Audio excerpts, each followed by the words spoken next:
मित्रों, आज हम नीड या आवश्यकता विषय पर बात करेंगे। आवश्यकता जो विषय है ये मनोविज्ञान अर्थात खेल मनोविज्ञान का विषय है। पहले हम आवश्यकता के अर्थ को स्पष्ट करते हैं कि मनोवैज्ञानिक तौर पर आवश्यकता को हम कैसे स्पष्ट करेंगे। मनोविज्ञान इसे आवश्यकता को किस दृष्टि से प्रस्तुत करता है। प्रत्येक प्राणी वर्ग में कुछ आधारभूत आवश्यकताएं होती हैं।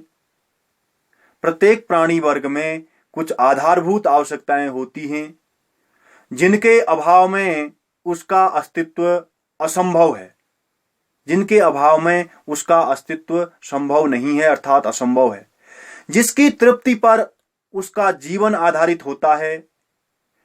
और जब तक इन आवश्यकताओं की पूर्ति नहीं होती तब तक वह तनाव में रहता है और तनाव में रहकर अपना संतुलन खो देता है और व्यक्ति का विघटन होना प्रारंभ हो जाता है,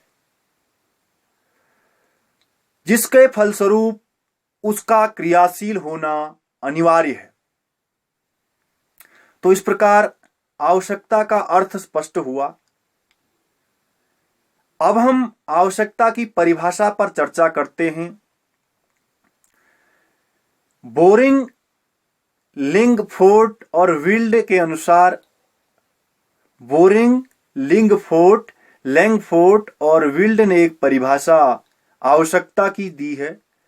आवश्यकता के संबंध में उन्होंने कहा है कि जीवधारियों के भीतर वह तनाव है, आवश्यकता जीवधारियों के भीतर वह तनाव है जो किन्हीं लक्ष्यों के संबंध में जीवों का क्षेत्र व्यवस्थित करते हैं, उनको प्राप्त करने के लिए क्रियाशीलता उत्पन्न करते हैं। अर्थात वेरिंग और लैंगफील्ड और विल्ड ने एक परिभाषा दी है कि आवश्यकता जीवधारियों के भीतर वह तनाव है जो किन्हीं लक्ष्यों के संबंध में जीवों का क्षेत्र व्यवस्थित करते हैं, उनको प्राप्त करने के लिए क्रियाशीलता उत्पन्न करते हैं। जो क्रियाशीलता की उत्पन्नता है वह आवश्यकता की प्रबलता है, वह आवश्यकता है। उदाहरण के रूप में आवश्यकता को हम इस प्रकार भी स्पष्ट कर सकते हैं कि खाना अर्थात भोजन प्राप्त करना ऐसी आवश्यकताएं हैं जिन्हें टाला नहीं जा सकता है और न ही इन्हें रोका जा सकता है। मनुष्य के शरीर, मन पर इसका प्रतिकूल प्रभाव पड़ेगा। मनुष्य के शरीर और मन पर कैसा प्रतिकूल प्रभाव पड़ेगा अगर इन्हें टालने की हम कोशिश करेंगे। भोजन प्राप्ति की इच्छा को आक्रमण, ऐसा प्रभाव पड़ेगा जिसके परिणाम आक्रमणकारी होंगे, जिससे मनुष्य को भारी दुख देने वाले परिणाम होंगे, भारी दुख होगा। खाना खाना अर्थात भोजन प्राप्त करना ऐसी आवश्यकता है जिसे टाला नहीं जा सकता है और नहीं रोका जा सकता है। मनुष्य के शरीर और मन पर इसके आक्रमणकारी परिणाम होंगे जो मनुष्य को भारी दुख प्रदान करने वाले होंगे, दुख देंगे। अतः जब तक यह क्रिया संपन्न नहीं होगी, कौन सी क्रिया? भोजन प्राप्ति की क्रिया, खाना पाने की इच्छा पूरी नहीं होगी, तब तक मनुष्य तीव्रता का अनुभव करेगा, तीव्रता से भोजन प्राप्ति के लिए प्रयास करेगा, तीव्रता का अनुभव करेगा। तो यही जो उदाहरण है, यही सीखने की दृष्टि से आवश्यकता को समझता है। आवश्यकता यह है। अब हमने आवश्यकता के अर्थ को मनोवैज्ञानिक दृष्टि से समझा, इसकी परिभाषा को समझा, इसके उदाहरण स्वरूप इसके अर्थ को हमने समझाने का प्रयास किया। अब हम समझते हैं कि आवश्यकता कितने प्रकार की होती है, अब कि कितने भागों में इसे बांटा जा सकता है और कितने विभाजित किया जा सकता है, कितने प्रकार की आवश्यकता हो सकती है। जो हमारी आवश्यकताएं हैं वह दोस्तों दो प्रकार की होती हैं। एक शारीरिक एवं जैविक आवश्यकताएं, दूसरी सामाजिक एवं मनोवैज्ञानिक आवश्यकताएं। दोस्तों, जो शारीरिक एवं जैविक आवश्यकताएं होती हैं, ये हमारी मूलभूत आवश्यकताएं होती हैं।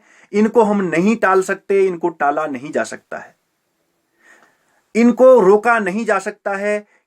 ये हमारी इन आवश्यकताओं की पूर्ति अगर नहीं होगी तो हम अस्तित्व विहीन हो जाएंगे, हम तनाव में चले जाएंगे। तनाव के फलस्वरूप हम अवसाद में, हमारा जीवन असंभव हो जाएगा, हम अस्तित्व विहीन हो जाएंगे, जो हमने आवश्यकता के अर्थ में भी इसकी बात की है। दोस्तों, उदाहरण के लिए ऑक्सीजन, सांस लेने के लिए हवा, ऑक्सीजन, पेट की संतुष्टि के लिए, भूख की संतुष्टि के लिए भोजन, पीने के लिए पानी, थकने के बाद आराम करना, और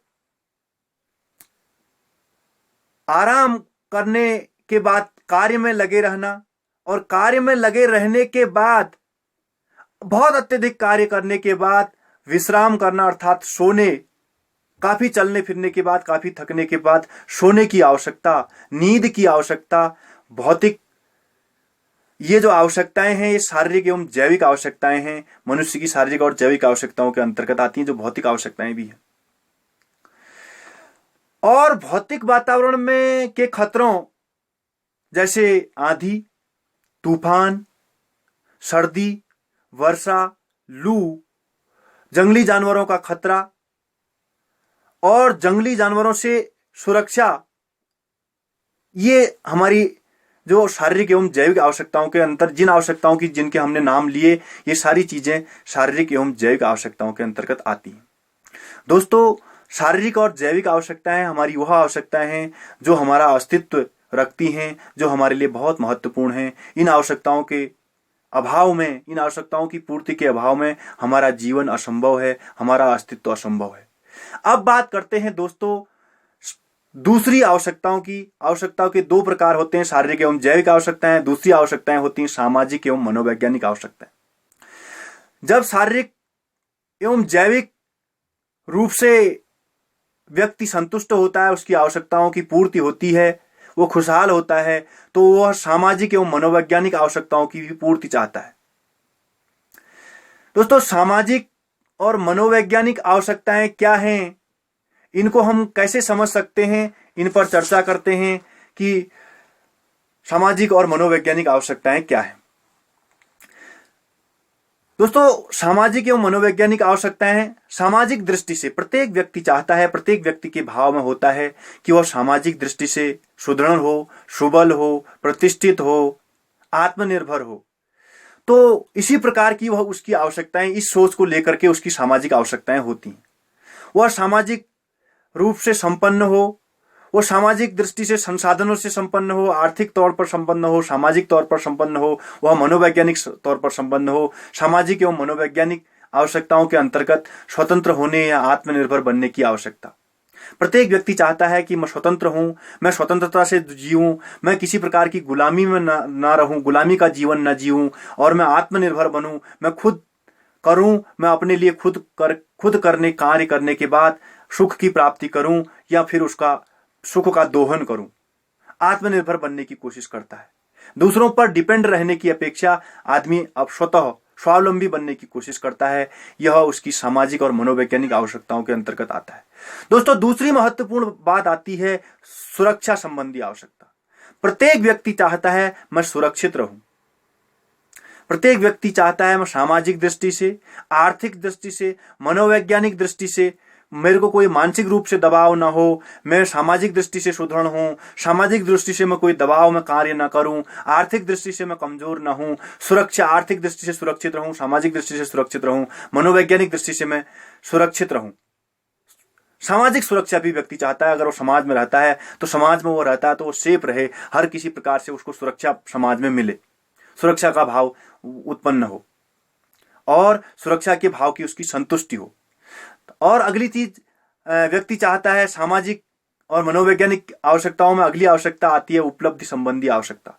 प्रत्येक व्यक्ति चाहता है मैं समाज में रहूं तो मैं कुछ न कुछ उपलब्धि हासिल करूं, मैं ख्याति प्राप्त हूं, क्योंकि सामाजिक एवं मनोवैज्ञानिक आवश्यकताएं चाहता है कि मानसिक रूप से वो समाज में प्रभावशाली व्यक्तियों में उसकी गणना हो, कुछ उपलब्ध करे। अगर वो इस जीवन में आया है, इस मृत्यु लोक में अगर उसने जन्म लिया है, इस पृथ्वी लोक में वह रह रहा है, तो वो कुछ नया करके जाए, नया कीर्तिमान स्थापित करे, नई उपलब्धि ले और नया यश प्राप्त करे और नया करने का प्रयास करे। उपलब्धि संबंधी आवश्यकता यह चाहता है। उसका एक सामाजिक गुण हो जाता है कि सामाजिक व्यक्ति समाज में आकर के बहुत कुछ सीखता है।